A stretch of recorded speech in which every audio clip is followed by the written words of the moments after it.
Bismillahirrahmanirrahim. Dan ada beberapa hal yang perlu kita luruskan terkait gerhana ini. Yang pertama adalah pemahaman sebagian orang yang memandang gerhana sekedar fenomena astronomi biasa. Ini pemahaman sebagian ilmuwan yang sebetulnya tidak mutlak keliru, tetapi kurang, karena kurang mengaitkan bahwasanya ini adalah kekuasaan Allah Subhanahu wa taala. Sebagaimana hujan, sebagaimana rezeki, semuanya Allah Subhanahu wa taala tetapkan dan semua Allah atur. Termasuk gerhana adalah tanda kebesaran Allah Subhanahu wa taala, juga sebuah tanda yang Allah ingin menakuti hamba-hambanya agar mereka segera tunduk, segera bertaubat kepada Allah Subhanahu wa taala. Rasulullah sallallahu alaihi wasallam beliau mengatakan, "Inna hadhil ayat allati yursilullahu la takunu limauti ahadin." Sesungguhnya tanda yang Allah kirimkan ini, yakni gerhana, bukanlah disebabkan oleh matinya seseorang, wala li hayatihi, tidak juga karena adanya kehidupan atau lahirnya seseorang, walakin Allah yursiluha yukhawwifu biha ibadah, tetapi Allah menjadikan gerhana itu adalah untuk membuat hambanya takut, membuat hambanya menjadi sadar bahwasanya mereka ini ada dalam genggaman kekuasaan Allah Subhanahu wa taala. Fa idza ra'aitum minha syai'an fafza'u ila dzikrih. Jika kalian melihat gerhana itu, maka resahkanlah kalian, takutlah kalian, segeralah kalian mengingat Allah, wa du'aih, dan kalian berdoa kepadanya, wastighfarih, dan kalian mohon ampun kepadanya. Hadis diriwayatkan oleh Imam Muslim. Terkait dengan hadis ini, Imam Badruddin Al-Aini beliau menjelaskan, falau kanal kusuf bil hisab lam yaqa'al faza'. Andai kata gerhana itu hanyalah sekedar fenomena astronomi semata, tidak ada peran serta Allah Subhanahu wa taala, niscaya tidak akan terjadi kerisauan. Tidak kita disuruh untuk memunculkan rasa takut kepada Allah Subhanahu wa taala. Walam yakun lil amri bil itqi was shadaqah was shalah wal dzikri ma'na.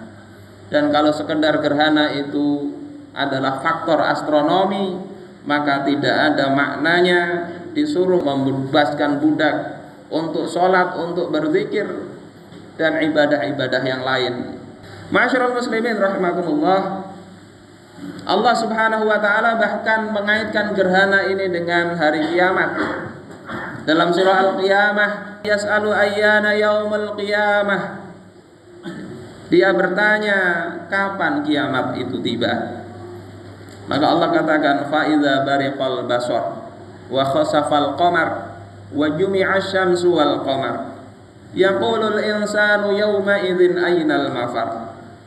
Maka apabila mata telah terbelalak, yakni ketakutan, dan apabila bulan telah hilang cahayanya dan matahari dan bumi dikumpulkan, maka pada hari itu manusia berkata, ainal mafar, kemana tempat berlari lagi?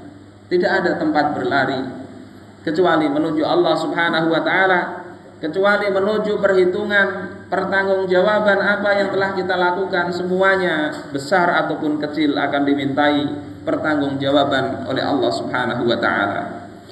Ma'asyiral muslimin rahimakumullah, ini yang pertama, bahwasanya gerhana bukan semata-mata faktor astronomis, tetapi ada sisi bahwasanya kita mestinya ingat, sadar bahwasanya hidup kita sebentar, kita ada dalam genggaman kekuasaan Allah Subhanahu wa taala.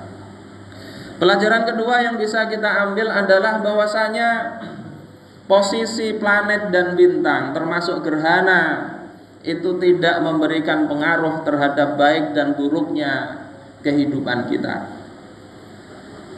Rasi bintang, gerhana dan sebagainya tidak ada kaitannya dengan bencana yang menimpa manusia. Oleh sebab itu ketika Ibrahim putranya Rasulullah sallallahu alaihi wasallam wafat, orang-orang jahiliyah waktu itu Orang-orang bahkan kaum muslimin yang masih ada pikiran jahiliyah, mereka memahami ini matahari gerhana ini karena wafatnya putra baginda Rasulullah. Matahari atau bulan ikut berduka karena wafatnya seorang manusia. Maka menghadapi seperti ini Rasulullah Shallallahu Alaihi Wasallam segera berkhutbah, segera menyampaikan kepada manusia. Kata beliau, Inna syamsa wal qamar ayatani min ayatillah. Sesungguhnya matahari dan rembulan itu adalah dua tanda di antara tanda-tanda kekuasaan Allah. La yang kasifani li mauti ahadin. Tidaklah itu terjadi gerhana karena kematian seseorang. Wala li hayatihi. Tidak pula karena kehidupan atau kelahirannya. Fa idza ra'aitumuhuma fad'ullah. Kalau kalian melihat keduanya, maka berdoalah kepada Allah. Wasallu, dan sholatlah kalian hatta yang jadiya, hingga kemudian nampak matahari atau rembulan tersebut. Hadis riwayat Imam Al-Bukhari dan Muslim. Sekali lagi, gerhana bukan karena adanya musibah, bukan penyebab bencana, tetapi bencana itu disebabkan oleh ulah tangan manusia. Allah Subhanahu wa taala mengatakan, Zuharal fasadu fil barri wal bahri bima kasabat aydin nas. Telah nampak kerusakan di daratan dan di lautan dikarenakan ulah tangan manusia. Di dalam Sofwatut Tafasir dikatakan bisababi ma'asin nasi wa dzunubihim, yakni disebabkan oleh kemaksiatan manusia dan dosa-dosa mereka. Dosa dan maksiat itulah yang menyebabkan bencana. Dosa dan kemaksiatan itulah yang menyebabkan keberkahan itu dicabut dari kehidupan sebuah masyarakat. Dosa dan maksiat itulah yang menyebabkan masyarakat berada pada penderitaan, walaupun mungkin kekayaan dan ekonomi mereka meningkat secara tajam.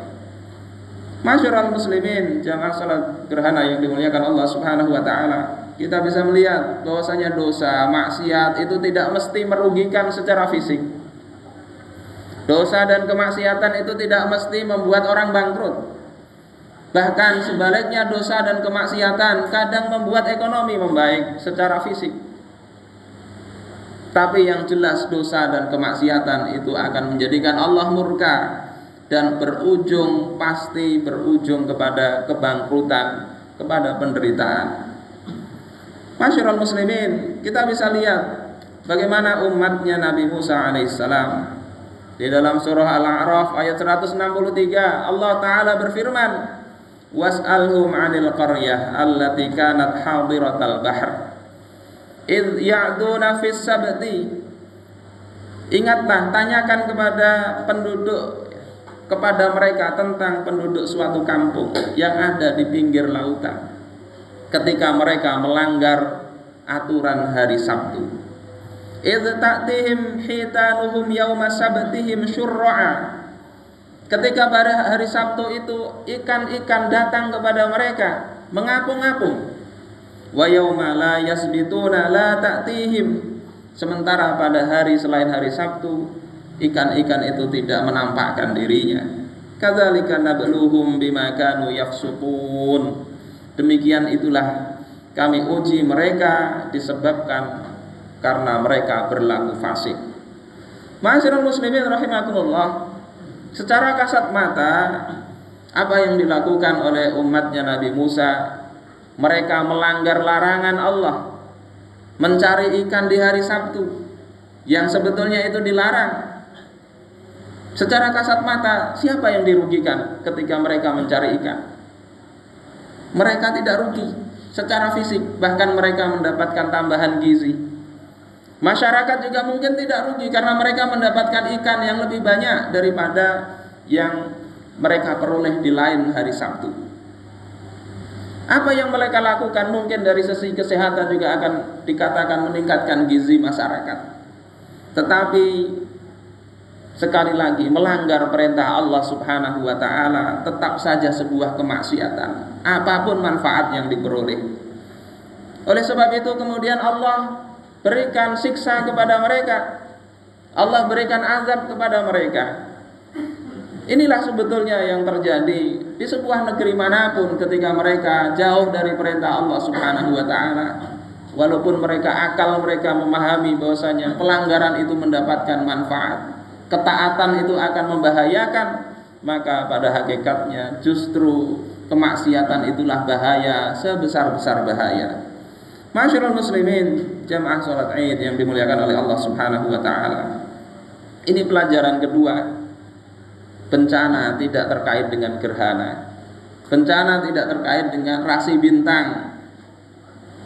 Kemudian pelajaran ketiga bahwasanya kebiasaan, adat, kepercayaan, budaya, apa saja yang bertentangan dengan akidah dan keyakinan Islam, maka Rasulullah Shallallahu Alaihi Wasallam tidak segan-segan untuk mengoreksinya. Walaupun pemahaman itu mungkin sekilas menguntungkan Rasulullah Shallallahu Alaihi Wasallam, walaupun mungkin pemahaman yang salah itu meningkatkan derajat Ibrahim putranya Rasulullah.